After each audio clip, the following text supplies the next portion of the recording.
네, 안녕하세요 성도 여러분. 행복한 안식일입니다. 네, 오늘 특창이 어떠셨나요? 좋으셨죠? 네, 저도 좋았습니다. 우리 나팔을 들어서 크게 부는 그날이 속히 왔으면 좋겠습니다. 오늘 이 귀한 안식일 이 자리에 참석하신 모든 성도님들을 주님의 이름으로 환영합니다. 특별히 오늘 손님으로 오신 전에 교회에 다니셨다고 들었는데 원래 계셨던 분처럼 반갑게 인사하는 모습을 보니까요 너무나 좋은 것 같습니다. 다시 오셔도 좋을 것 같아요. 예. 예. 오늘은 우리가 지난주부터 욥기를 좀 살펴보고 있는데요. 오늘은 욥기 3장과 6장 그리고 7장을 중심으로 좀 살펴보도록 하겠습니다. 여기 욥기 3장, 6장, 7장에 보면 여기는 이제 욥의 어떤 슬픔의 노래, 애가가 기록되어 있습니다. 이 장들을 통해서 이 고난 가운데 던져진 고난 가운데 있는 그 욥의 깊은 슬픔과 또 심적인 그 고뇌를 우리가 볼 수 있는데요. 이 고난을 당할 때 사람이 이 고난을 당하고 어려운 일을 당할 때 경험하는 일반적인 감정들이 있거든요. 일반적인 감정들. 우리가 고난을 당하고 어려움을 당할 때 느끼는 그런 감정들. 욥도 그런 동일한 경험을 합니다. 욥도 사람이었기 때문에 오늘 우리가 그것을 좀 살펴봄으로써 이 고난 당하는 자들을 좀 더 잘 이해할 수 있게 되었으면 좋겠습니다. 우리가 옆에 힘들어하는 사람 보고 저 사람은 뭐 저런 것 때문에 힘들어하냐 할 수 있잖아요. 전혀 공감하지 못할 수도 있잖아요. 그러나 이 고난 당하는 자들의 그 마음을 오늘 말씀을 좀 함께 살펴보시면서 그들의 마음을 좀 잘 이해할 수 있었으면 좋겠습니다. 그리고 또 우리가 자신이 고난을 당할 때 어떻게 해야 할지를 좀 깨닫는 시간이 될 수 있었으면 좋겠습니다. 욥기 3장의 첫 번째 부분을 보면요. 여기서 욥은 이럴 것이면 차라리 내가 태어나지 않았으면 좋겠다라고 한탄을 합니다. 3장 1절에 보니까 그 후에 욥이 입을 열어 자기의 생일을 저주하니라. 욥의 한탄이에요. 이것은 극도의 고통 가운데 있는, 그래서 겨우겨우 터져 나오는 비명이나 어떤 신음소리 같은 그런 말이었습니다. 누구라도 이 욥의 상황 가운데 던져진다면 이러한 탄식이 나올 것 같아요.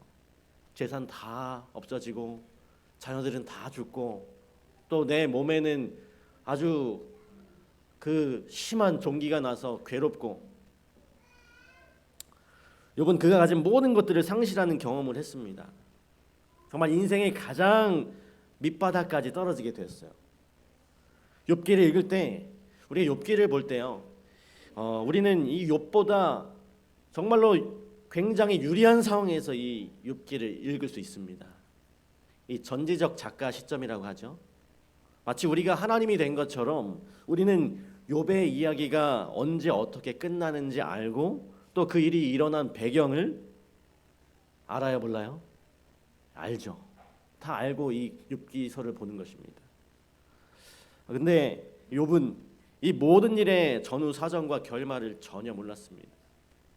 왜 이런 일이 나에게 일어나는지, 이 일이 언제 끝날 것인지 알지 못했어요. 요즘 사람들이 이제 아름다운 몸을 가꾸기 위해서 운동을 하죠. 아주 무거운 기구들을 가지고 웨이트 트레이닝을 합니다. 그런데 그 운동을 할 때 내가 그 운동을 함으로써 얻어지는 결과를 모르면 어떨까요?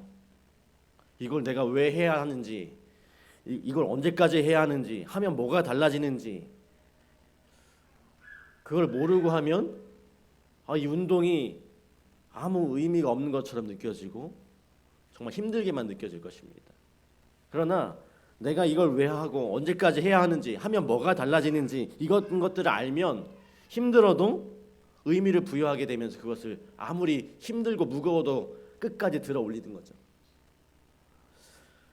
그러나 무조건 하라고 하면 견디기가 힘든 것입니다. 지금 이 욥은요 아무것도 모르는 상태에서 그 고난의 한복판에 뚝 떨어져 있는 것입니다. 이 욥이 이 고난을 견디는 것은 더욱 힘들었을 거예요. 그렇기 때문에 오늘 이것은 우리의 삶에서도 마찬가지입니다. 우리는 우리가 맞닥뜨리는 고난의 의미와 원인을 여러분이 당하는 힘든 일들의 그 원인을 다 아세요? 모르죠. 우리도 몰라요. 그저 우리의 몫은 어떻게 하는 것이 전부입니까? 그냥 견디는 것이 전부예요. 그래서 욥기는 참 그런 면에서 매우 인간적이고 공감이 가는 것 같습니다. 차라리 태어나지 않았더라면, 이렇게 말하는 욥의 그 심정이 좀 이해가 가십니까?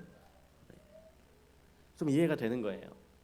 물론 욥의 반응이 슬픔을 대할 때 우리가 취할 건전한 모본이라고는 말할 수는 없습니다. 그렇게 생각할 필요는 없어요. 오히려 우리 재림교회 성경 주석이 이렇게 설명합니다. 욥은 영적으로 위대한 사람이었는데 그것은 그가 결코 실망하지 않았기 때문이 아니라 결국 실망에서 빠져나오는 길을 찾았기 때문이다. 만일 우리가 고통 가운데서 굽히지 않는 완전한 모범을 보기 원한다면 우리는 욥이 아니라 예수님을 바라보아야만 할 것이다. 그래서 욥기 3장은 우리가 본받아야 할 모델을 보여주는 것이 아니에요. 오히려 이 상실 속에서 아주 깊은 슬픔에 빠져있는 우리들의 이웃들의 내면을 보여주는 것입니다. 우리 주변에 그 아픔에 빠져있는 사람들의 내면을 보여주고 있는 거예요.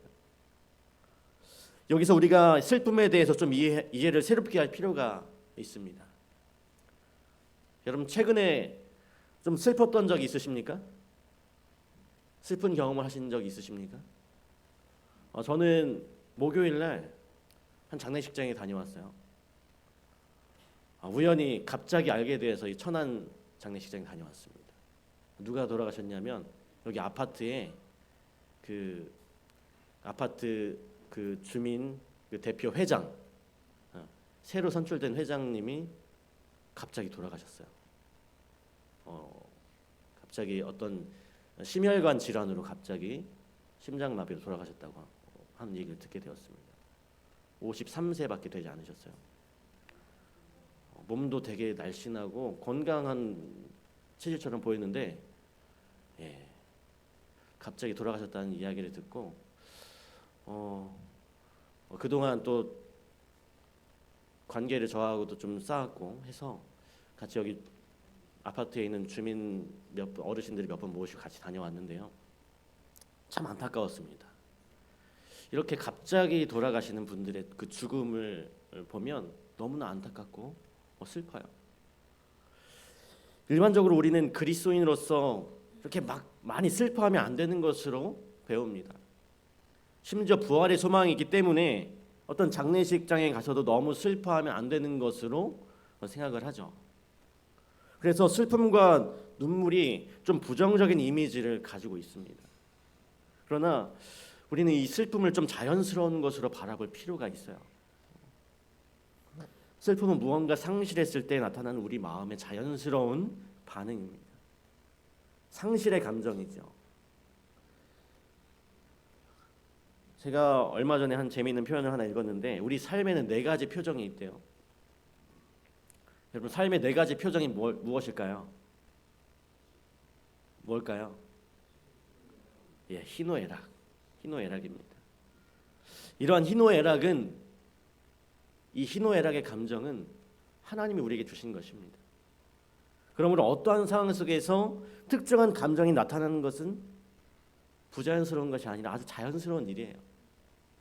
마치 배가 고프면 우리가 식욕을 느끼는 것처럼 소중한 무언가를 잃어버렸을 때 이 상실을 경험할 때 우리는 슬퍼하게 되는 것입니다. 이것은 나쁜 것이 아니라 자연스러운 거예요. 예수님도 애통하는 자는 복이 있다고 말씀하셨습니다. 애통 자체는 악한 것이 아니라고 하는 것이죠. 이 아프다는 것을 인정해야 우리가 어떤 치료를 받고 약을 먹고 나을 수가 있습니다. 내가 슬프다는 것을 인정해야 해결할 수 있거든요. 너무 슬퍼하면 안 돼라고 생각한다고 슬픔이 사라지는 게 아닙니다. 물론 이 식욕이 자연스러운 것이지만 이 식욕에 집착하면 안 되는 것처럼 슬픔을 또 필요 이상으로 붙들고 있을 필요도 없는 것입니다. 하나님이 주신 건강 원리에 따라 식욕을 만족시키듯이 오늘 우리에게 다가오는 우리가 느끼는 이 슬픔의 감정도 그렇게 자연스럽게 해결해야만 하는 것입니다. 화이트 부인의 이 산상수훈을 보면 이 애통, 그러니까 이 슬픔의 원인 세 가지가 나와요.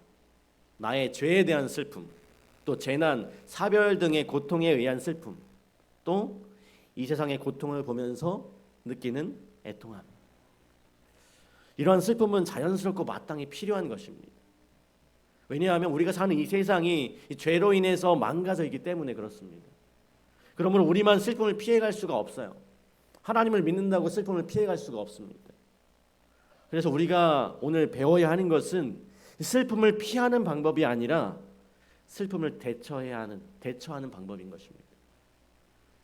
여러분, 슬픔을 어떻게 대처해야 할까요? 예수님의 말씀 가운데 애통하는 자는 복이 있나니 저희가 위로를 받을 것이며, 이 위로의 하나님, 위로자 되신 예수님을 부르는 것입니다. 예수님만이 우리의 슬픔에 대한 유일한 치료자가 되실 수 있어요. 그러므로 이 헤아릴 수 없는 슬픔이 우리에게 엄습해 올 때 우리는 예수님께 이 슬픔을 가지고 나아가야만 하는 것입니다. 고린도후서 1장 3절은 우리 하나님이 모든 위로의 하나님이라고 말하고 있습니다. 하나님은 모든 위로를 다 가지고 계세요. 어떤 상황, 어떤 경우에도 그 상황에 딱 맞는, 정말로 딱 맞는 그 치료제를 가지고 계신 것입니다. 그래서 우리의 슬픔의 원인이 각기 다 다르지만 우리 슬픔의 원인이 각기 다 달라요. 어떤 사람은 이것 때문에 슬프고 어떤 사람은 저것 때문에 슬프고 슬픔의 원인이 각기 다르지만 그 모든 각기 다른 그 슬픔을 치료해 주실 수 있는 분이 바로 우리 주님이라고 하는 것입니다. 오늘 우리가 슬픔을 경험할 때에 하나님께 나아가게 되시길 간절히 바랍니다. 그리고 우리 주위에 우리 이웃에게 슬픔이 있을 때 그 이웃을 위하여 그 슬픔을 해결하기 위하여 하나님께로 인도할 수 있는 오늘 우리 모두가 되었으면 좋겠습니다. 욥기 3장 전반부에서 태어나지 않았더라면 좋았겠다라고 한탄한 이 욥은요, 3장 후반부에서는 차라리 태어나다 죽었다면 좋았겠다라고 또 슬피 울고 있어요. 죽었으면 내가 지금보다 괴롭지 않을 텐데 라고 말하는 것입니다. 우리는 여기서 이 욥이 묘사한 죽음의 상태에 좀 주목해 보고 싶습니다. 이 욥기는요, 성경의 가장 오래된 책입니다. 성경책 중에 가장 오래된 책입니다. 이 책은 모세가 미디안 광야에서 머물 때 지은 것으로 알려져 있어요. 여기서 이 죽은 자의 상태에 대한 가장 오래된 설명을 우리가 보게 되는 것입니다. 몇 구절을 우리가 살펴보자면 욥기 3장 16절에는 이렇게 욥이 이야기합니다. 또는 낙태되어 땅에 묻힌 아이처럼 나는 존재하지 않았겠고 빛을 보지 못한 아이들 같았을 것이라. 욥은 죽은 자는 존재하지 않는다라고 말합니다. 또 17절, 거기서는 악한 자가 소요를 그치며 거기서는 피곤한 자가 쉼을 얻으며, 죽음을 쉼으로 표현하고 있죠. 떠들썩함이 사라지고 쉼이 주어지는 것입니다. 그리고 19절입니다. 거기서는 작은 자와 큰 자가 함께 있고 종이 상전에게서 놓이느니라. 계급도 없고 자유가 주어진다고 하는 것입니다. 여기서 욥이 말하는 죽은 자의 상태는 우리가 읽는 이 성경 전체에 통일되게 나타나는 사상과 동일해요. 그것은 죽은 자의 상태는 예수님이 종종 말씀하신 것처럼 자는 것과 동일한 무의식의 상태라고 하는 것입니다. 그리고 태초에 범죄한 아담에게 하나님께서 친히 말씀하신 것처럼 이 죽은 것은 흙으로 지어진 사람이 흙으로 돌아가서 존재하지 않게 되는 것입니다. 존재가 그냥 소멸되는 것이죠. 없어지는 것입니다. 전도서 9장 5절과 6절에도 이렇게 말합니다. 산자들은 죽을 줄을 알되 죽은 자들은 아무것도 모르며 그들이 다시는 상을 받지 못하는 것은 그들의 이름이 잊어버린 바 됨이니라. 그들의 사랑과 미움과 시기도 없어진 지 오래이니 해 아래에서 행하는 모든 일 중에서 그들에게 돌아갈 몫은 영원히 없느니라. 예. 화이트부인도 이 복음전도 249페이지에서 이렇게 말합니다. 죽은 자의 상태에 대해서 성경에 무엇이라고 기록되어 있는지에 대해서 이해하는 것이 이 시대에 무엇보다도 가장 기묘한 것이다. 화이트부인이 왜 이렇게 말했을까요? 죽은 자의 상태에 대해서 정확히 이해하는 것이 왜 그렇게 중요할까요? 그만큼 이 마지막 때에 이 죽음에 대한 이 속임수가 많기 때문일 것입니다. 어떤 분들은 사람이 죽은 후에도 어떤 구원의 기회가 남아 있는 것처럼 생각합니다. 또 어떤 분들은 죽어도 영원히 살아 돌아다닌다고 생각을 하죠. 또 어떤 분들은 죽음이 모든 것의 마지막이며 부활도 없다고 생각합니다. 오늘 우리의 이해가 중요한 이유는 우리는 우리가 아는 지식에 근거해서 행동하기 때문에 그렇습니다. 우리가 아는 대로 행동해요. 우리가 더러워진 손을 닦는 이유, 그것은 손에 묻은 그 더러운 것과 세균이 우리의 몸을 아프게 한다는 것을 알고 있기 때문에 그렇습니다. 이러한 지식이 없을 때는 의사들도 수술하기 전에 손도 씻지 않았다고 하죠. 만일 정말로 사람이 죽은 후에도 어떤 구원의 기회가 있다고 한다면 우리는 이 생에서 반드시 구원을 찾을 필요가 있을까요? 없을까요? 없어요. 만일 사람이 죽어도 영원히 살아 돌아다닌다고 한다면 돌아가신 나의 할아버지나 나의 가족들이 다시 나타난다고 해도 이상한 일이 아닌 것이죠. 만일 죽음이 모든 것의 마지막이며 부활이 없다고 한다면 그저 이 생에서 내 마음대로 산다고 해도 누가 뭐라 할 수 없을 것입니다. 그래서 진리를 아는 것은 우리의 삶의 방향을 정해줘요. 성경이 말하는 대로 죽음이 흙으로 돌아가는 것이고 죽음 이후에는 아무 의식도 아무 활동도 없다고 하는 것입니다. 그렇다고 한다면 우리가 사는 이 세상은 구원을 위해 주어진 은혜의 기간이라고 하는 것입니다. 우리가 사는 이 시간들이 죽음 이후에는 다른 기회가 없어요. 그리고 성경 말씀대로 이 죽음 이후에 생명의 부활과 심판의 부활이 있다면 우리는 생명의 부활에 참여하는 자가 되어야 하고 또 그 길을 찾는 것이 인생의 최우선의 과제가 되어야 하는 것이겠죠. 성경의 말씀을 바로 이해하는 이것이 바로 참으로 우리 인생의 등이요 빛이 되는 것입니다. 그러므로 우리는 이 성경의 진리를 잘 살펴야 해요. 이 진리를 통해서 우리의 나아갈 방향이 정해지고 그 나아갈 방향을 우리가 바라볼 수 있기 때문에 그렇습니다. 오늘 여기 계신 모든 성도님들께서 이 성경의 진리를 더욱더 소중히 여기시고 더욱더 진리를 발견하기 위해서 힘쓰시는 우리 모든 성도님들이 되시길 간절히 바랍니다. 이제 욥기 6장으로 좀 넘어가서요. 성경 말씀 욥기 6장 2절 3절을 읽겠습니다. 나의 괴로움을 달아보며 나의 파멸을 저울 위에 모두 놓을 수 있다면 바다의 모래보다도 무거울 것이라. 그러므로 나의 말이 경솔하였구나. 남자들이 모이면 무슨 얘기를 가장 많이 하나요? 군대 이야기를 가장 많이 하죠. 근데 저는 할 말이 없습니다. 제가 군 면제를 받았습니다. 멀쩡하지만. 근데 이 군대 이야기, 남자들의 군대 이야기를 들어보면 본인의 군대 생활이 가장 뭐였대요? 가장 힘들었대요. 이것은 고통에 대한 보편적인 특징을 우리에게 보여줍니다. 모든 사람은 자신의 고통만을 느낄 수 있어요. 다른 사람의 고통을 느끼지 못합니다. 남의 고통을 느낄 수가 없어요. 그래서 내가 아픈 게 제일 아프고 내가 힘든 것이 제일 힘든 것입니다. 내 아이가 넘어지면 마음은 아프지만 내 무릎이 아프진 않잖아요. 그렇죠? 그 아픔을 동정하고 공감하지만 타인이 느끼는 그 고통을 똑같이 느끼지는 않는 것이죠. 여러분, 근데 이것은 참 감사한 일이에요. 타인의 고통이 그대로 나에게도 느껴진다면 우리는 아파서 살 수가 없을 거예요. 그런데 똑같은 고통을 느끼진 않지만 실제로 타인의 고통에 감응하는 마음의 센서가 예민한 분들이 있습니다. 공감 능력이 크다고 하죠.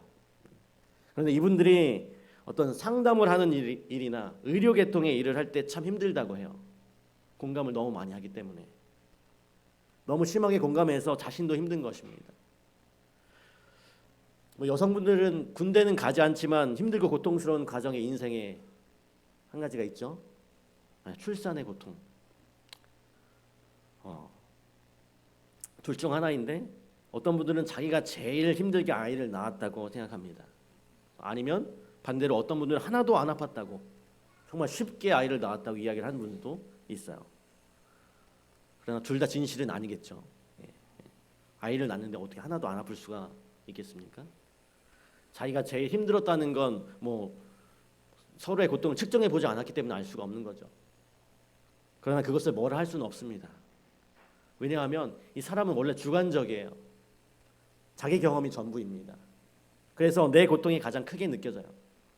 다행인 것은 우리의 고통은 우리가 알 수 있는 고통의 분량만큼만 그 고통을 느낄 수 있다는 것입니다.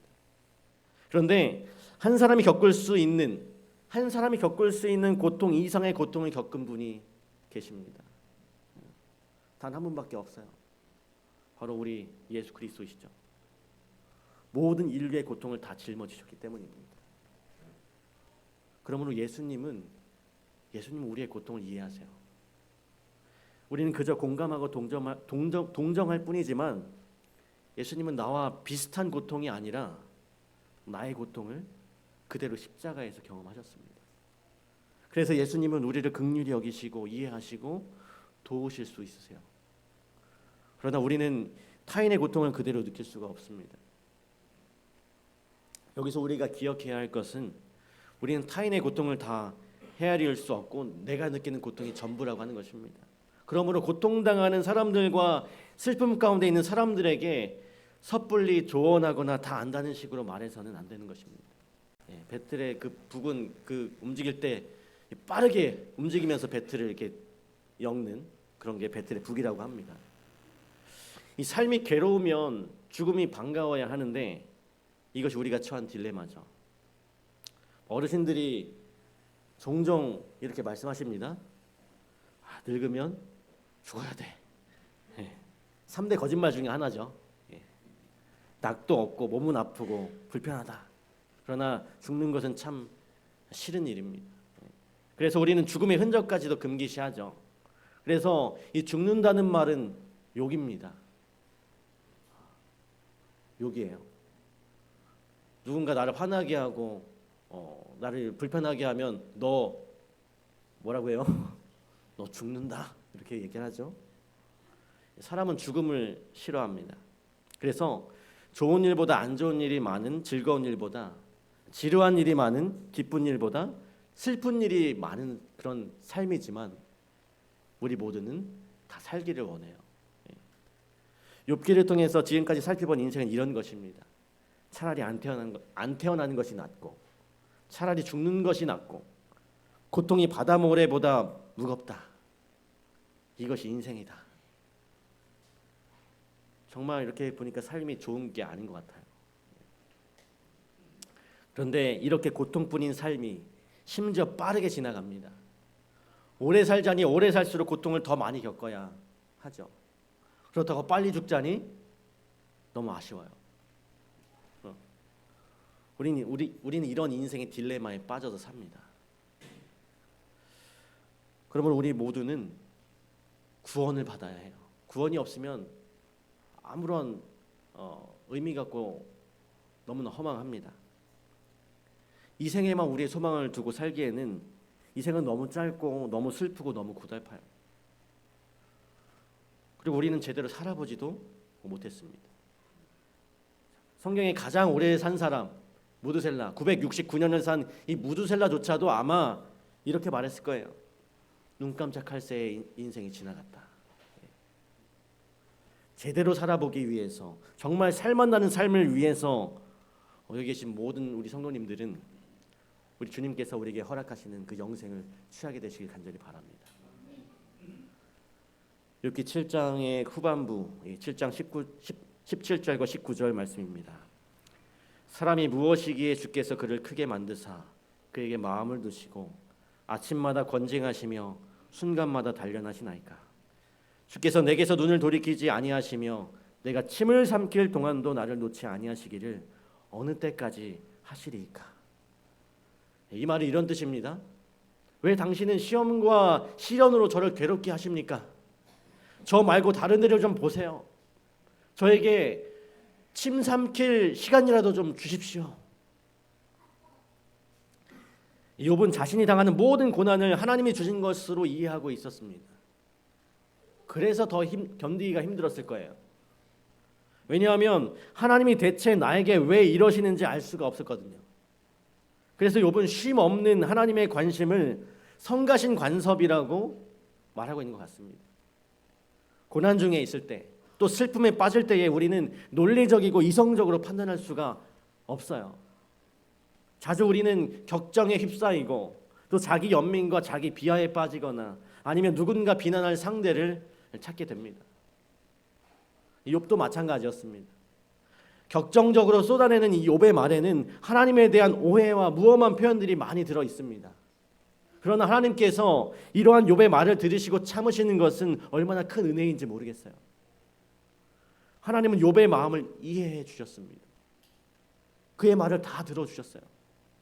이것이 오늘 우리가 기도할 때 일어나는 일들인 것입니다. 슬픔의 치료법은 기도로 우리의 마음을 하나님께 토로하는 것입니다. 정로계단 11장 기도의 특권장에 나오는 말씀인데요. 우리는 우리의 기쁨, 슬픔, 일상생활에 대하여 그분께 말씀드릴 무언가를 가져야 한다.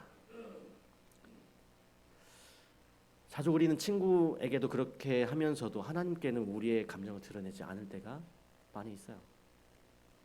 이 감정은 자연스러운 것입니다. 우리는 우리의 희노애락을 모두 하나님께 다 털어놓을 수 있어요. 사실 감춰봐야 소용이 없는 것이 하나님이 이미 우리 마음을 다 아시니까요. 성경 시편에 보면 이런 장면이 자주 나옵니다. 시편의 기자들은 하나님께 따지기도 많이 따지고요. 하나님한테 좀 심하다 싶은 것도 많이 부탁을 합니다. 원수를 망하게 해달라는 등. 예레미야 예가는 그냥 제목이 슬픈 노래이죠. 우리는 조금 더 자주 하나님 앞에 더 많은 이야기들을 가지고 나아갈 필요가 있는 것입니다. 정말 사람이 무엇이기에 하나님은 사람에게 이토록 신경을 쓰실까요? 우리가 무엇이기에 하나님께서 우리의 모든 슬픔과 고통에 신경을 쓰실까요? 우리가 너무나 잘 아는 말씀 요한복음 3장 16절입니다. 하나님이 세상을 이처럼 사랑하사 독생자를 주셨으니 이는 그를 믿는 자마다 멸망하지 않고 영생을 얻게 하려 하심이라. 사람은 하나님이 사랑하는 존재입니다. 사람은 하나님이 영원토록 함께하고 싶은 존재입니다. 그래서 오늘도 하나님은 우리에게 관심을 쏟아붓고 계세요. 우리는 인생의 고통과 슬픔을 경험하면서 살고 살펴봅니다. 이 욥의 경험은 욥 한 사람의 특별한 경험이 아니라 경중의 차이는 있지만 이 슬픈 세상에 모든 사람이 경험하는 보편적인 경험인 것입니다. 그러나 이 짧고 슬픈 삶에도 희망이 있는 것은 하나님이 우리에게 소망을 주시길 원하신다고 하는 것입니다. 우리 삶의 고통 가운데서도 우리 삶의 슬픔 가운데서도 하나님을 가장 먼저 찾으시는 여러분이 되시길 간절히 바랍니다. 그리고 고난 중에 있는 자들에게 다가가서 그들의 탄식을 들어주고 함께 있어주는 하나님의 손길들이 되시길 간절히 바랍니다. 하나님은 이걸 우리들에게 원하세요. 마지막으로 생애빛에 있는 약속의 말씀을 좀 읽어드리고 오늘 말씀을 마치도록 하겠습니다. 사랑이 많으신 하나님의 마음은 우리의 슬픔을 같이 느끼고 우리로 그 슬픔을 당신께 아뢰기를 원하신다. 우리는 우리를 괴롭히는 모든 것들을 그분께 가져갈 수 있다. 그분께서 감당할 수 없으리만큼 벅찬 것은 아무것도 없다. 왜냐하면 그분은 이 세상을 붙드시고 우주를 통치하시기 때문이다. 우리에게 일어나는 일들이 그분께 주목의 대상이 되지 못할 만큼 작은 것은 아무것도 없다. 우리 생애에서 그분이 이해하기에 너무 어둡거나 슬픈 것은 아무것도 없다. 그분이 해결할 수 없으리만큼 큰 문제는 없다. 그분은 언제나 우리의 기쁨과 염려에 동참하시고 모든 진실한 기도를 들으시고 언제나 응답할 준비를 갖추고 계신다. 하나님은 여전히 여러분들을 사랑하고 계십니다. 이 사랑 많으신 예수님을 꼭 붙들고 한 주일 힘내시면서 또 용기 내시면서 살아가게 되시길 간절히 바라면서 오늘 말씀을 마치도록 하겠습니다.